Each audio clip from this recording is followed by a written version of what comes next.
قل لو أن عندي ما تستعجلون به لقضي الأمر بيني وبينكم والله أعلم بالظالمين.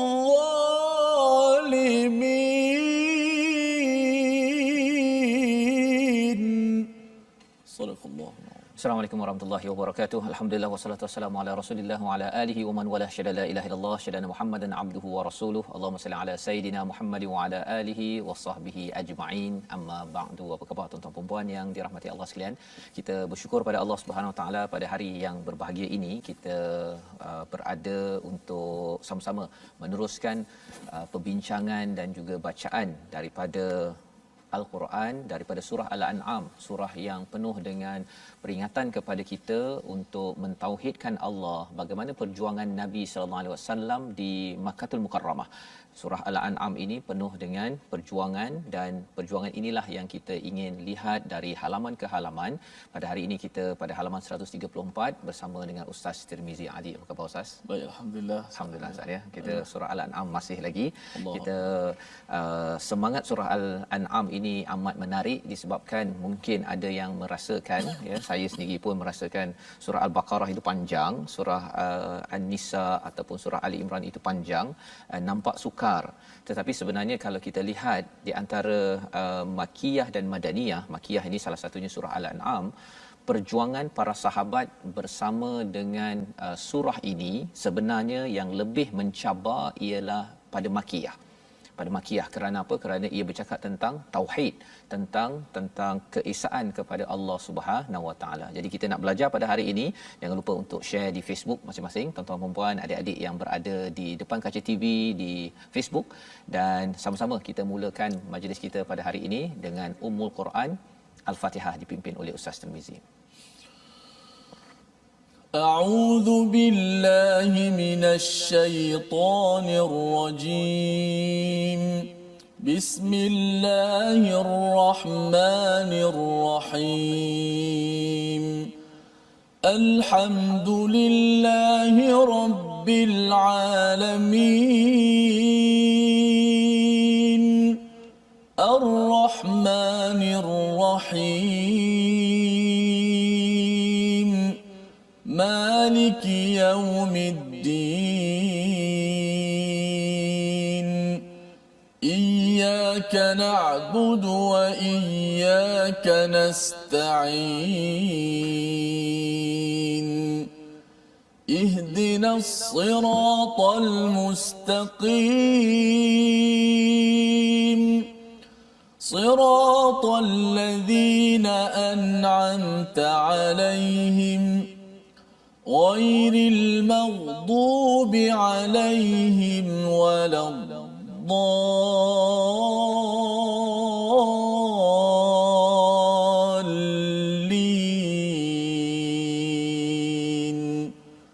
آمين. Amin ya rabbal alamin. Kita begitulah bacaan Al-Fatihah untuk kita sama-sama mengingatkan kepada diri kita bahawa perjuangan kita ataupun hidayah yang kita mohon pada Allah Subhanahu Wa Taala adalah hidayah orang-orang yang diberikan nikmat, dan orang-orang yang diberikan nikmat kalau kita bermula daripada Makkah itu adalah perjuangan tauhid, perjuangan akhlak, dan itulah yang kita dapat daripada surah Al-An'am ya, surah Al-A'raf dan surah-surah yang seterusnya. Di dalam Al-Quran ini ada hampir 2/3 surah yang diturunkan sebelum Nabi berhijrah ke Madinah yang digelar sebagai Makkiyah. Jadi pada hari ini apakah sinopsis bagi halaman 134? Sama-sama kita saksikan. Pada ayat 53 Allah menceritakan tentang ujian orang miskin pada orang kaya ya. Ini adalah satu perkara yang kita akan perhatikan. Ia ada kaitan dengan cara kita melihat miskin dan kaya, ada kaitan dengan ketauhidan kepada Allah Subhanahu Wa Taala. Diteruskan pada ayat 54 hingga 55 antara bentuk kasih sayang Allah kepada hamba-Nya yang Allah akan nyatakan salah satu perkara bagaimana menyikapi dalam hidup kita kepada orang-orang yang mempunyai iman ya. Dan seterusnya pada ayat 56 mencegah debat antara nabi dengan orang musyrik. Ya, itu yang kita akan lihat macam mana Allah memimpin kepada Nabi Muhammad sallallahu alaihi wasallam. Dan ayat 59, kunci mengenai perkara ghaib serta alam semesta ada hanya kepada Allah Subhanahu Wa Taala. Jadi ini adalah sinopsis pada hari ini, dan mari kita baca daripada ayat 53 hingga 56 pada bahagian pertama ini, insya-Allah. Baik, terima kasih Fadil Ustaz Fazrul, sidang penonton, sahabat-sahabat Al-Quran, muslimin muslimat yang saya kasihi sekalian. Alhamdulillah, syukur kita panjatkan ke hadrat Allah Subhanahu Wa Taala dengan izin dan limpah kurniaannya dapat sama-sama kita berada di surah Al-An'am, muka surat ke-134 hari ini. Tidak lain tidak bukan kita mengharapkan keredaan Allah Subhanahu Wa Taala, meredai kita semua dan meredai amalan-amalan soleh yang kita lakukan, insya-Allah. Moga-moga ia dikategori sebagai amalan soleh, insya-Allah. Baik, kita akan bacakan daripada ayat yang ke-53 hingga 56 terlebih dahulu. Surah Al-An'am, satu ayat, muka surat 134. Jom sama-sama kita baca. A'udzu billahi minasy syaithanir rajim. وكذلك فتنا بعضهم ببعض ليقولوا أهؤلاء من الله عليهم من بيننا أليس الله بأعلم بالشاكرين وإذا جاءك الذين يؤمنون بآياتنا فقل سلام عليكم كتب ربكم على نفسه الرحمة أنه من عمل منكم سوءا بجهالة ثم تاب من بعده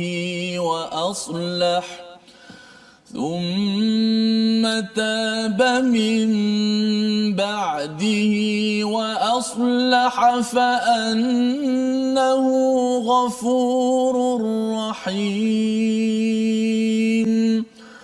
وكذلك نفصل الآيات ولتستبين سبيل المجرمين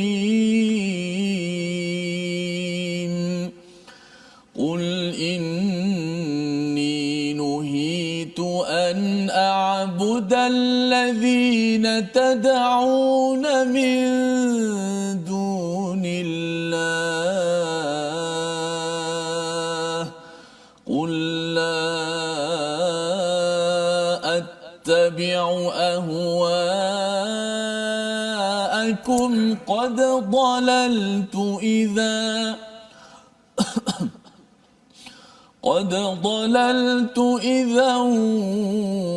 وما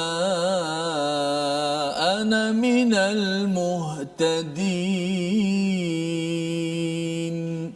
صدق الله.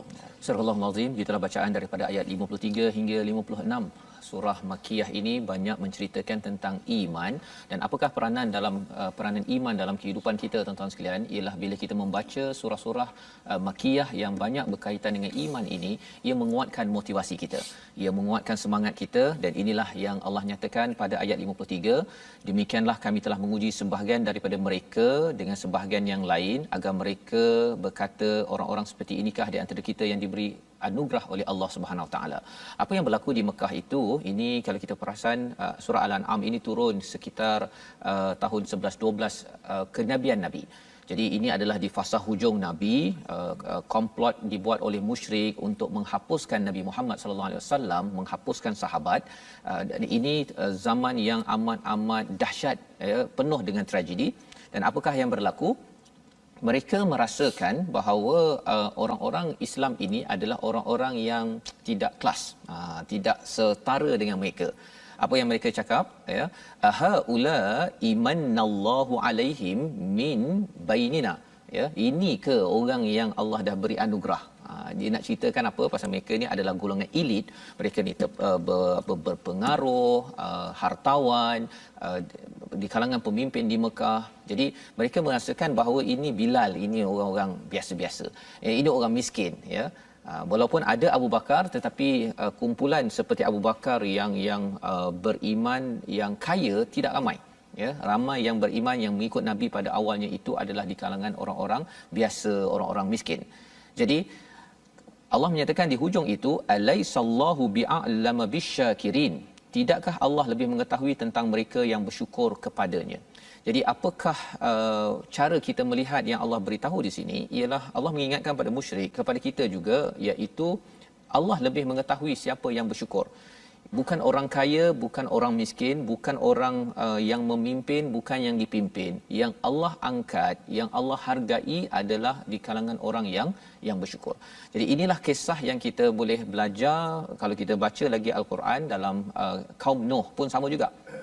Kaum Nuh memandang pengikutnya adalah tidak kelas, ya, orang-orang miskin, tidak golongan elit, dan cara berfikir ini dia boleh juga masuk kepada zaman kita, di mana kita bila melihat orang itu ada kereta besar, ada rumah besar, kita rasa bahawa dia ini diberkati. Ya, maksudnya bisnesnya berkat. Kalau dia buat bisnes kena tutup kedai, ini bisnes tak berkat. Adakah itu tauhid yang betul? Tidak betul. Ya, kalau kita nak cakap bahawa bisnes dia tak jadi, ataupun dia pakai kereta kecil, ataupun dia tak ada kereta, rumah pun sewa, kalau kita kata bahawa itu adalah tidak berkat, bukannya lambang ketauhidan, sebenarnya sahabat-sahabat dahulu mereka lebih teruk daripada itu pun ada. Ya, jadi cara kita melihat tauhid ialah makin orang itu bersyukur, sama ada dia kaya ataupun dia miskin, sama ada dia berpengaruh ataupun tidak, selagi dia bersyukur, dan kita tidak boleh mengukur kesyukuran seseorang, syukur itu diketahui oleh siapa? Oleh Allah Subhanahu Wa Taala. Jadi ini adalah satu kefahaman yang penting yang Allah berikan kepada kita pada ayat 53. Pada ayat 54, dan apabila orang yang beriman pada ayat-ayat kami datang kepadamu, maka katakanlah salamun alaikum. Ini adalah sikap yang Allah ajarkan kepada orang-orang yang beriman. Ya, wa idza ja'aka alladhina yu'minun, bila datang orang beriman kepada Nabi sallallahu alaihi wasallam bi ayatina, ya, kepada ayat kami, dia beriman pada ayat-ayat Allah, apa yang perlu kita buat? Apa yang Nabi disuruh untuk buat? Salamun alaikum, beri salam. Tapi biasanya ustaznya, kalau beri salam ni biasanya orang muda pada orang tua, contohnya kan, orang yang atas kenderaan kepada yang berjalan kaki, contohnya. Jadi maksudnya daripada kita menghormatilah, ya, kepada orang yang satu lagi. Tetapi dalam ayat ini menariknya ialah yang perlu beri salam bukan orang beriman kepada Nabi. Nabi yang kena beri salam kepada orang beriman. Itu betapa mantapnya Allah memuliakan orang yang beriman kepada siapa? Kepada biayatina. Apakah yang boleh kita ambil pada tahun ini untuk kita amalkan sekarang ialah kalau kita jumpa orang yang percaya pada Quran. Ada makcik kan, ada adik anak yang kecil, pak cik, ustaz saya nak belajar Quran contohnya. Kita perlu memuliakannya seperti mana Nabi diajarkan, faqul salamun alaikum. Nabi beri salam kepada orang beriman kepada Al-Quran ataupun ayat-ayatnya, ataupun yang ingin beriman pada Allah. Ini sebagai satu penghargaan, dan Allah menyatakan apa? Kataba rabbukum ala nafsihir rahmah, ya, iaitu Tuhanmu telah menetapkan sifat kasih sayang pada dirinya, dan dengan kasih sayang inilah maka kita sebarkan rahmah dengan assalamu alaikum warahmatullahi wabarakatuh. Ya, daripada siapa? Daripada kita kepada orang-orang yang nak beriman kepada Allah SWT. Kita kena raikan, kita kena sayang, kena berikan kasih sayang, sebarkan. Pasal kerana mereka memilih untuk beriman kepada Allah. Bila kita beri assalamualaikum itu sebenarnya kita sedang menyampaikan rahmah Allah kepada orang yang ingin kembali kepada ayat-ayat Quran. Mungkin belajar Alif Ba Ta contohnya ustaz, ya. Dia baru nak belajar Iqra. Ya, ada je baru ni kita ada seorang yang nak belajar Iqra.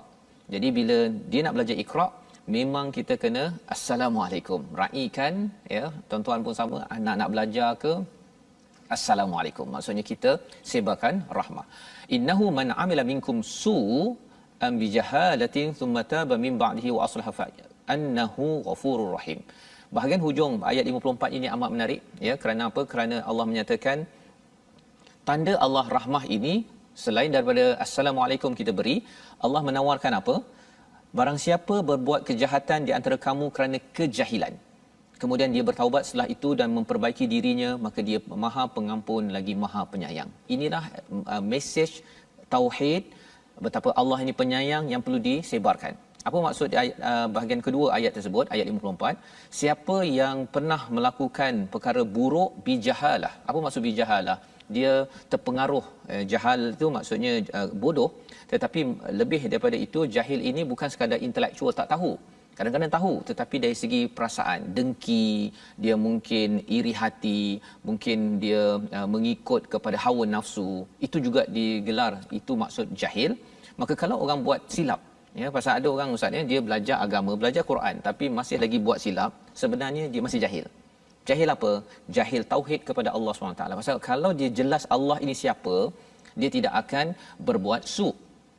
Tapi ada masa kita jahil dari segi perasaan kita, Allah menawarkan apa? Thumma. Perkataan summa itu menarik. Dia bukan wataba, ya, bukan fataba, tetapi thumma. Thumma ini maksudnya bukan sehari, bukan 2 hari. Mungkin selepas dia dah buat setahun, 2 tahun, dia teringat balik, alamak saya ada tertinggal solat. Saya pernah buat dosa pada 2 tahun lepas. Thumma itu maksudnya masa yang panjang.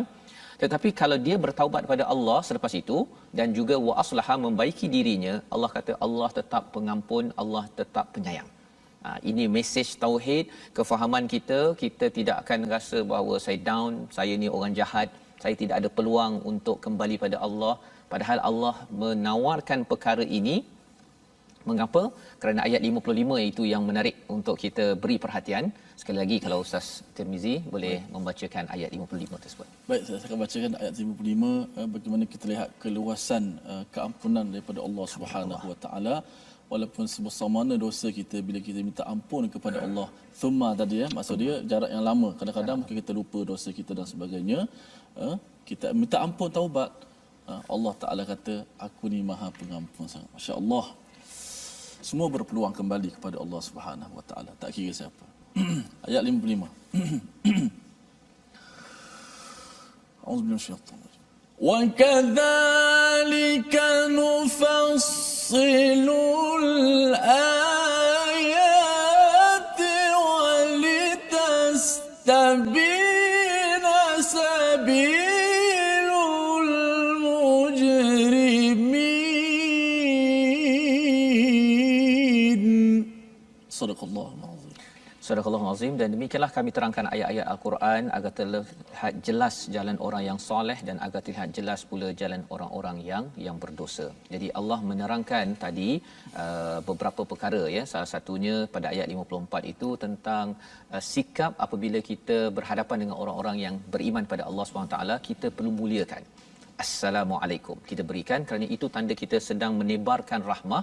Dan lebih daripada itu, kalau dia ada buat silap, kita beritahu pada dia bahawa kembalilah pada Allah ya. Kalau katakan orang itu orang kafir ataupun orang yang bukan Islam, kembali pada Allah, baiki, maka sesungguhnya Allah ini Maha Pengampun lagi Maha Penyayang. Jadi bila Allah buat kesimpulan pada ayat 55, wa kadzalika nufassilul ayat, ini adalah satu pelajaran yang penting tentang Al-Quran. Al-Quran menerangkan tauhid dan menerangkan peluang yang Allah sebarkan, kasih sayang Allah sebarkan kepada seluruh alam. Dan kalau kita baca Quran, tuan-tuan baca Quran, tuan-tuan juga adalah penyebar rahmah. Penyebar rahmah beritahu bahawa sebenarnya Allah bagi peluang. Ya, jadi kalau anak kita buat tersilap ke, kita bagi peluang. Ya, kita terangkan balik. Dan istilah kat sini walitastabina sabilul mujrimin, menjelaskan. Penjelasan ini penting. Pasal apa? Kadang-kadang anak kita mungkin tak faham apa yang ada dalam Al-Quran. Jadi kita kena buat penjelasan. Penjelasan, ayah cakap duduk dengan anak ya, sebenarnya main iPad ni boleh ya, tapi jangan sampai buat perkara-perkara yang tak baik. Penjelasan-penjelasan itu adalah untuk apa? Untuk memastikan si anak ataupun diri kita tahu sabilul mujrimin ini apa ataupun jalan orang-orang yang soleh. Kalau kita tidak jelaskan, contohlah ya, dia baca Quran, dia baca tapi tidak jelas ya, ataupun dia dah baca Quran, dia tidak jelas bahawa sebenarnya Allah ini penuh rahmah, dia akan jadi apa Ustaz? Kalau orang yang dia tak faham bahawa Allah ini rahmah, dia mungkin kalau dia dah buat silap putus asa. Ya, lepas tu ada pula orang lain cakap engkau ni memang jahat, pelesit, apa sebagainya. Confirm neraka kata dia. Confirm neraka kalau cakap begitu. Memang kalau dia dah masuk penjara ke, dia dah buat silap ke. Saya ingat ada kisah apa, hadis yang bunuh 100 orang. Bunuh 100 orang. Yang ke-99 ditanya seorang lagi, kan mungkin orang alim ni mungkin dia tak dia jawapan itu ya ahli ibadah itu yang Allah tak terima dah kamu dosa banyak sangat ya. Sekali dengan dia kena bunuh sekali kena bunuh. Nak ceritakan betapa dakwah kepada tauhid ini perlu dengan ilmu, dan inilah yang kita belajar membawa kita pada perkataan kita pada hari ini, iaitu syakara, maksudnya bersyukur. 75 kali disebut di dalam al-Quran, dan kita lihat pada ayat 53 tadi bahawa sebenarnya Allah menghargai orang yang bersyukur. Bukan kaya tanda mulia, bukan miskin tanda hina, tetapi orang miskin boleh mulia kerana bersyukur, orang kaya boleh terus mulia sampai ke syurga kerana bersyukur. Dan tanda bersyukurnya itu kita terjemahkan kepada kita menghargai nikmat paling besar, iaitu iman, sehingga kan Nabi memberikan Assalamualaikum dan memberi harapan kepada kesilapan yang ada dan terus menjadi orang yang soleh. Kita berhenti sebentar dalam My Quran Time, baca, faham, amal, insya-Allah.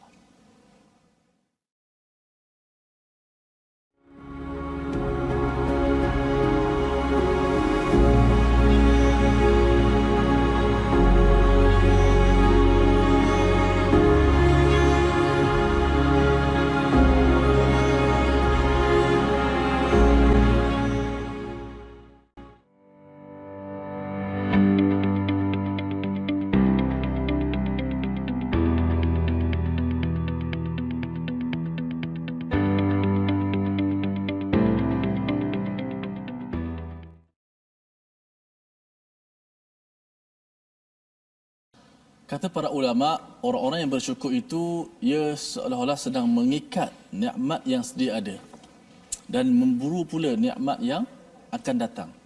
Kerana itulah janji Allah, la in syakartum la azidannakum. Kalau kamu bersyukur, pasti aku akan tambahi nikmat kepada kamu. Dan orang-orang yang tidak bersyukur, kufur kepada Allah Subhanahu Wa Taala, nikmat yang diberikan, ia seolah-olah ingin membiarkan nikmat yang ada pada dia pergi daripadanya dan membutakan terus daripada nikmat yang baru. Maka marilah sama-sama kita sentiasa bersyukur kepada Allah Subhanahu Wa Taala sebagaimana yang telah dikupas oleh Ustaz Fazrul. Orang miskin bersyukur, orang kaya bersyukur, majikan bersyukur, pekerja bersyukur, dan keluarga kita terus bersyukur. Dia sebut pasal syukur ni, saya teringat lagu Raihan tu, syukur-syukur tu. Ustaz nak nyanyi. Tapi kalau Ustaz Tarmizi dia dah saya minta dia nyanyi dah. Tapi kalau saya nyanyi takut orang tidur pula sombang. Syukur ya Allah, dia katakan. Syukur itu banyak caranya. Betul. Antaranya taat beribadat pada Allah. Makin syukur makin kuat taat kepada Allah. Itu antara baca Quran ini sebenarnya tanda syukur Ustaz. Allah berikan anugerah besar dan kita buka hadiah ini setiap hari. Tengok macam orang bagi hadiah lah Ustaz. Orang bagi hadiah kita buka setiap hari kan. Pasal apa? Pasal ia amat berharga dalam hidup kita. Baik. Penonton-penonton sekalian, saya nak ambil sedikit tajwid pada hari ini. Hari ini sifat yang terakhir adalah sifat-sifat huruf ataupun sifat tunggal, iaitu sifat istitalah. Mungkin jarang kita tengok istitalah. Bahasanya maksudnya memanjang. Apa yang panjang tu? Istilahnya ialah yang dimaksudkan dengan memanjang ataupun istitalah ni, makhraj hurufnya berpanjangan di bahagian tepi lidah hingga ke makhraj lam. Huruf ni satu saja, huruf dad. Bila sebut huruf dad ni memanglah antara huruf yang paling susah. Ini bukan nak menakut-nakutkan sahabat-sahabat Al-Quran ya, tapi memang huruf dad ni tak ada dalam bahasa lain, tidak ada dalam bangsa lain, hanya ada bahasa Arab. Lughatuna lughatud dad, bahasa kami adalah bahasa huruf dad. Jadi saya tak nafikan bukan mudah untuk menyebut huruf dad. Cuma saya boleh bagi panduan begini kepada sahabat-sahabat Al-Quran sekian. Bila sebut dad, da, du, di, ad, walad, dallin. Okey. Bila sebut dot, saya cadangkan kepada penonton-penonton, jangan kita sebut dot bunyinya bunyi seperti yang pertama bunyi huruf ta. Ada orang sebut dot dengan ta, kan?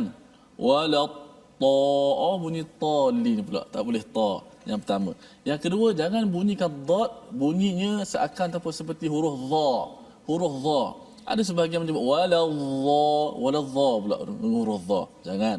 Dan yang ketiga, jangan menyebut dot bunyinya seakan-akan huruf dal yang ditebalkan. Dalun mufakhamah. Dal yang ditebalkan ni tidak ada dalam bahasa Arab. Tak ada huruf da, orang baca da.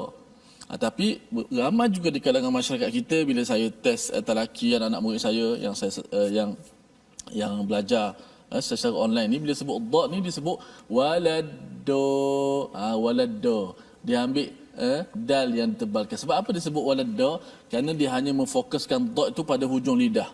Dia hanya letak hujung lidah saja di langit. Jadilah dia walada. Jangan sebut dot seperti ta. Saya ulang, seperti ta, dan jangan sebut dot seperti dha, dan jangan sebut dot seperti huruf dal yang tebal. Dot dia adalah makhrajnya adalah bahagian tepi lidah yang diangkat ke gerhang atas. Okey, huruf dot. Ad, da, du, di. Kita lihat sikit contoh. Contoh di slide kita. Huruf dot. Wa dhalla anhum, wa dhalla anhum. وَكَذَلِكَ فَتَنَّا بَعْضَهُمْ بِبَعْضٍ. Dalam surah yang kita baca ni, ayat 53 tu. بَعْضَهُمْ بِبَعْضٍ. Kemudian ayat yang ke-56 tu, di hujung tu, قَدْ ضَلَلْتُ إِذَا قَدْ ضَلَلْ. Hati-hati kalau ada dal yang mesti kita izharkan, matikan dal tu qalqalah, jangan qaddalal, jangan masukkan dal dalam dad. Dal itu kena matikan. Qad qalqalah yang telah kita belajar kan. Qad dalaltu idza. Yang terakhir ad'afan mudha'afah. Ad'afan mudha'afah. Ad'afan mudha'afah. Baik, itulah sedikit sebanyak antara sifat huruf dad yang perlu kita ketahui, dan dari masa ke semasa kita kena ulang benda ni, huruf ni. Kerana huruf ni kalau kita tidak latihkan lidah kita, makin lama makin payah kita nak menyebut dengan tepat huruf tersebut. Selamat kita beramal insya-Allah. Okay, alhamdulillah, terima kasih diucapkan pada Ustaz Tirmizi berbincang huruf dot Ustaz ya. Salah satu-satunya bahasa yang ada huruf dot ya, sehingga kan digelar sebagai lughatud dot ya. Ketika saya belajar dulu pergi ke Mesir kan, daripada US tu pergi sampai sana, cikgu tu awal-awal lagi dah perkenalkan, okey, ini adalah lughatud dot kan ya, sesuatu yang amat istimewa. Dan malah dia kata sebutan dot ini pun dia ada, kalau orang Arab yang betul tu cara sebutnya itu yang kita sedang belajar sekarang, belum habis lagi ya, kita akan sambung lagi lah ya untuk pastikan sebutan itu betul-betul pasal orang Arab sahaja yang mempunyai cara sebutan yang original yang kita sedang belajar sekarang ini ya. Baik. Kita teruskan pada hari ini, kita melihat kepada ayat 57 hingga ayat 59. Sebelum itu pada ayat 56 tadi kita belum lagi berbincang ya, apakah maksudnya qul inni nuhitu an a'budallazi natad'una min dunillah ya. Katakanlah ya, sebagaimana yang kita maklum dalam surah Al-An'am ini banyak kali Allah mengulang-ulang perkataan qul. Satu, qul itu untuk siapa? Kita sampaikan kepada orang ramai. Tapi sebelum kita sampaikan, kita mengajak orang ya, Nabi diajar untuk mengajak kepada orang-orang di Mekah itu untuk diri sendiri. Ya, kerana kita bila cakap pada diri, sesungguhnya aku dilarang untuk beribadah kepada Tuhan ataupun aku tidak akan mengikuti, ya, aku dilarang menyembah Tuhan yang kamu sembah selain Allah. Bila kita cakap pada diri kita, kita yakin bahawa aku tidak akan menyembah selain daripada Allah SWT. Mengapa? Kerana kita dah belajar tadi. Kita dah belajar Allah ini suka orang bersyukur. Allah ini mempunyai rahmah yang luas. Allah Maha Pengampun. Best kan? Amat menarik bila kita bertauhidkan kepada Allah SWT. Tetapi kalau kita menyembah selain daripada Allah, ya, berhala-berhala, dia tidak boleh buat apa-apa. Dia tidak ada rahmah, dia tidak mengampunkan kerana dia tak ada apa-apa. Jadi di sini kita tahu dah bahawa qul la attabi'u ahwa'akum qad dalaltu idzan wa ma ana minal muhtadin. Aku tidak akan mengikut pada hawa nafsu. Pasal hawa nafsu itu dia menyebabkan seseorang itu gelap, ya, tidak mendapat hidayah bahawa Allah ini penyayang, Allah ni mengampun, Allah ni berkuasa. Kalau kita ikut nafsu, macam kita patah balik. Jadi kita nak lihat seterusnya pada ayat 57 hingga 59, apakah lagi cara Allah menekankan tauhid dalam hidup kita. Silakan Ustaz. Baik, terima kasih Fazrul. Kita baca terus ayat 57 hingga 59, bagaimana Allah Taala menekankan tauhid kepada kita dan mengajar kepada kita supaya kita jangan lawan akan kebenaran ini kalau kita tak nak binasa. Ini Al-Quran adalah satu kitab yang benar, al-haq, kerana ia datang daripada Allah Subhanahu Wa Taala. Jom kita sama-sama baca dengan lagu Nahawan. أعوذ بالله من الشيطان الرجيم قل إني على بينة من ربي وكذبتم به ما عندي ما تستعجلون به إن الحكم إلا لله إن الحكم إلا لله يقص الحق وهو خير الفاصلين قل لو أن عندي ما تستعجلون به لقضي الأمر بيني وبينكم والله أعلم بالظالمين وعنده مفاتح الغيب لا يعلمها إلا هو ويعلم ما في البر والبحر وما تسقط من ورقة إلا يعلمها ولا حبة في ظلمات الأرض ولا حبة في ظلمات الأرض ولا رطب ولا يابس ولا رطب ولا يابس إلا في كتاب مبين صدق الله. Surah Al-Azim, gitulah bacaan daripada ayat 57 hingga 59, sambungan kepada ayat 56 tadi, ya. Di hujung ayat 56 tadi kita melihat qad dalaltu idzan wa ma ana minal muhtadin, ya. Ada perkataan dal dan juga ada perkataan huda, ya. Kerana kita dalam surah Al-Fatihah kita memohon pada Allah menjadi orang yang committed kepada hidayah, ihdinas siratal mustaqim, ya. Kita minta jadi orang yang dapat hidayah seperti orang yang pernah diberi nikmat di kalangan nabi, siddiqin, syuhada was salihin. Kita tidak mahu jadi di kalangan orang yang maghdubi alaihim waladdallin. Jadi salah satu daripada ciri orang yang dal itu ialah mengikut pada hawa nafsu. Dia tidak mengikut kepada ilmu ataupun cahaya daripada Allah. Dal ada kaitan dengan sesuatu yang gelap, sesuatu yang sesat di dalam kehidupan. Maka pada ayat yang ke-57 sekali lagi Allah menyatakan, qul, katakanlah. Maksudnya perkara ini perlu disampaikan oleh Nabi kepada orang-orang musyrik yang masih lagi mereka ini melawan, dan malah pada tahap ini, ya, ketika turunnya surah Al-An'am dalam satu masa ini, mereka melawan Nabi bukan sekadar dalam bentuk hujah tetapi dalam bentuk fizikal. Mereka mendenda, mereka memukul dan sebagainya, tetapi masih lagi bagi umat Islam perlu berhujah, inni ala bayyinatin mir rabbi wa kadzabtum bih. Sesungguhnya aku ini di atas petunjuk yang nyata, hujah yang jelas daripada Tuhanku, dan kamu yang mendustakannya. Jadi masih lagi umat Islam pada waktu itu berhujah dengan perkataan. Mereka tidak balas dengan tangan, mereka tidak berperang. Kerana apa? Kerana di sini perlu difahami, ya, ma indi ma tastajilu nabih, ya, pada sisi kami, pada sisiku tidak ada apa yang kamu minta. Mereka minta azab. Kalau betul sangat Tuhan itu betul ataupun betul ada hari akhirat, datangkan. Itu antara perkataan-perkataan mereka. Jadi pada waktu itu bila orang cabar, ini cara kita berhujah dalam hidup kita pada waktu ini pun, kalau ada orang mencabar sesuatu berkaitan dengan keimanan, kita jangan lawan dengan menyambut cabaran itu, kata okey aku akan bagi kau, kan, kita balas balik semula. Itu bukan apa yang diajarkan oleh Allah dalam ayat 57. Apa yang diajarkan, inil hukmu illa lillah.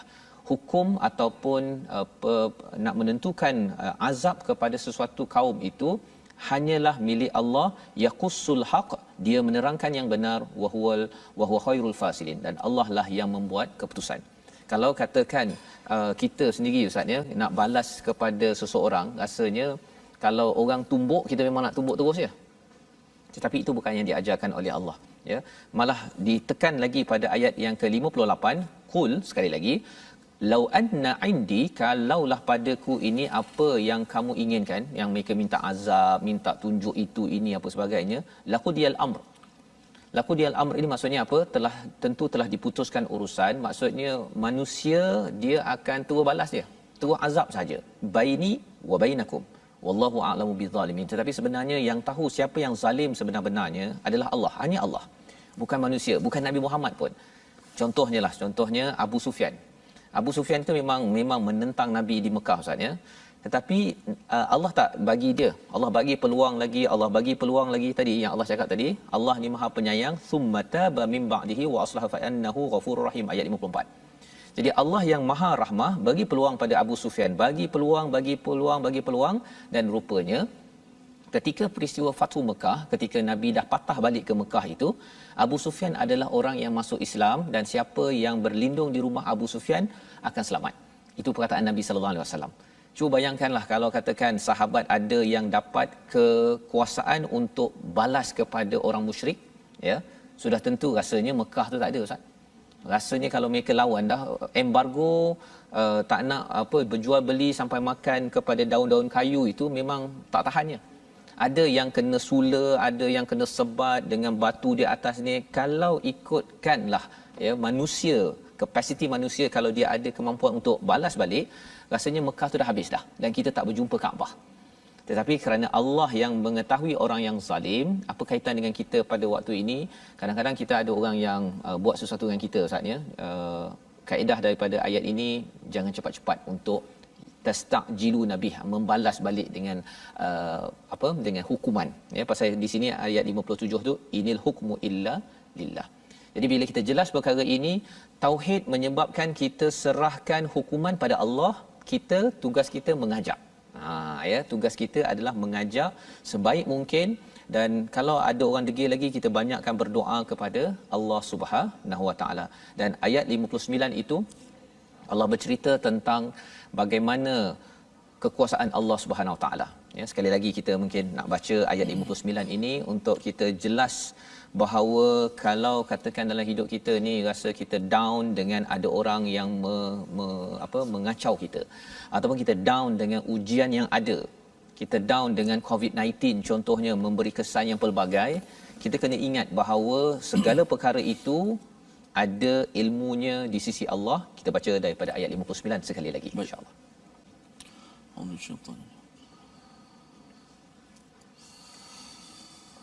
وعنده مفاتح الغيب لا يعلمها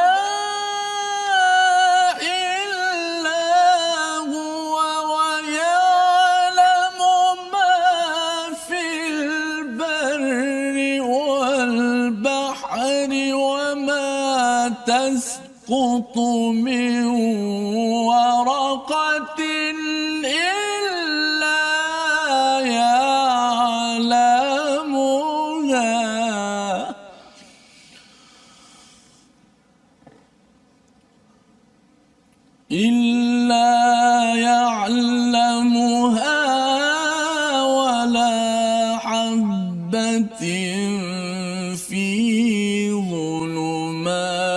الأرض ولا رطب ولا يابس ولا رطب ولا يابس إلا في كتاب مبين.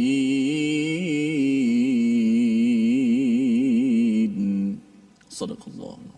Surah Al-Azim ayat 59, dan kunci-kunci semua perkara ghaib ada padanya. Itu adalah permulaan Allah menyatakan segala-gala, ya, mafatihul ghaib, ya, kunci-kunci kepada ghaib itu ilmunya hanya pada Allah Subhanahu Wa Taala.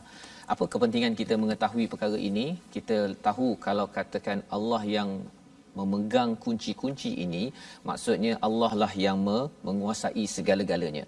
Allah lah yang berkuasa, kerana Allah mengetahui. Ya, bila kita tak tahu, kita tidak berkuasa, kan? Kalau kita tak ketahui macam mana jantung kita, macam mana darah kita diproses, macam mana, kalau kita sendiri tak tahu, macam mana kita nak buat? Dah tahu pun kita tidak semestinya buat. Jadi di sini Allah menyatakan wa indahu mafatihul ghaibi illa ya'lamuha illahu wa ya'lamu ma fil barri wal bahr. Allah mengetahui apa yang di darat, apa yang di laut. Jadi ini ada di darat ada ilmu, ya, yang Allah tahu, dan kalau kita tahu sedikit saja ilmu darat ini menyebabkan kita boleh buat macam-macam. Ilmu untuk buat bangunan, ilmu geologi, ilmu tentang apa? Tentang sejarah, semua itu yang berlaku di darat. Wal bahr ini adalah berlaku di lautan. Dalam, kalau orang tahu sikit je ilmu tentang lautan, boleh menyelam untuk mengambil pelbagai khazanah yang ada, tetapi itu baru sedikit. Dengan tahunya bahr ini menyebabkan orang terjun ke dalam dan tahu dekat mana nak ambil petroleum, contohnya Ustaz, ya. Itu menjadi sumber kekayaan kepada sesebuah syarikat, contohnya. Wa ma tasqutu, dan tidak jatuh daripada warakah, sehelai daun, illa ya'lamuha, Masya-Allah. ya, walaupun satu daun.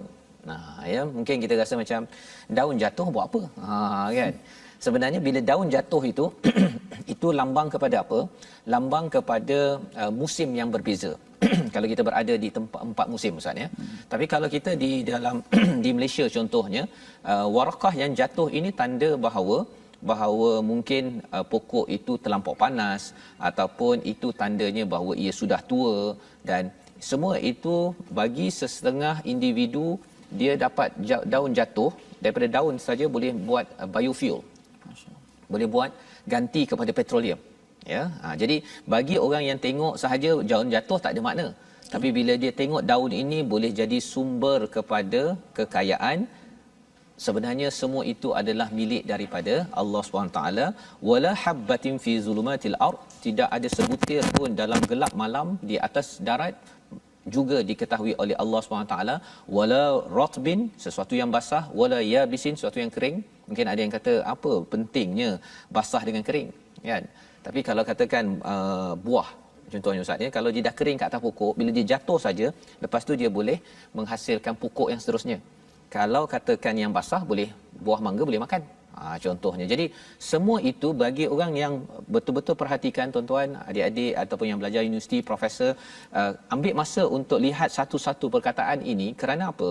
Kerana ia adalah suatu perkara untuk kebahagiaan kita di dunia ini, tetapi lebih daripada itu Allah kata illa fi kitabim mubin, ia akan dicatat, ya, di kitabim mubin, dan ia memberi kesan kepada ketauhidan kita. Adakah dengan kita lihat benda tu kita rasakan bertambah iman, ataupun kita rasakan bahawa ia tidak ada apa-apa? Jadi kita doa pada Allah Subhanahu Wa Taala kita dapat mengambil manfaat semua perkara ini.